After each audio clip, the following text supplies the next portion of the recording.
সাগরে ভেসে থাকা এক ডিঙি নৌকায় সন্তান জন্ম দিয়েছেন এক নারী। অভিবাসী বোঝাই ওই নৌকাটি স্পেনের ল্যাঞ্জারোট দ্বীপে যাচ্ছিল। পরে মা ও নবজাতক শিশুকে উদ্ধার করে হাসপাতালে নেওয়া হয়। এখন তারা দুজনেই সুস্থ আছে বলে জানিয়েছেন আঞ্চলিক সরকারি কর্মকর্তারা।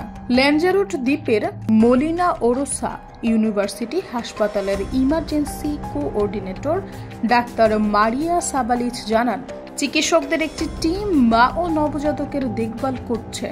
তারা এখনো হাসপাতালেই আছে, কিন্তু আগের চেয়ে সুস্থ আছে।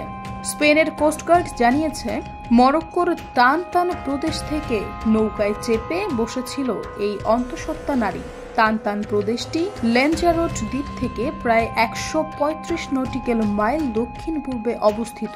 হাসপাতাল ছাড়ার পর অভিবাসীদের জন্য তৈরি করা মানবিক সেন্টারে পাঠানো হবে ওই মা ও তার কন্যা শিশুকে। পশ্চিম আফ্রিকান উপকূল থেকে প্রতি বছর হাজার হাজার অভিবাসী স্পেনের ক্যানারি দ্বীপে পাড়ি জমায়। সাগর পথে ভয়ঙ্কর এই যাত্রায় প্রাণ হারান শত শত অভিবাসী। তবে আবহাওয়া অনুকূলে থাকায় এই যাত্রায় সহজেই বেঁচে গেছেন ওই ডিঙিতে থাকা অভিবাসীরা।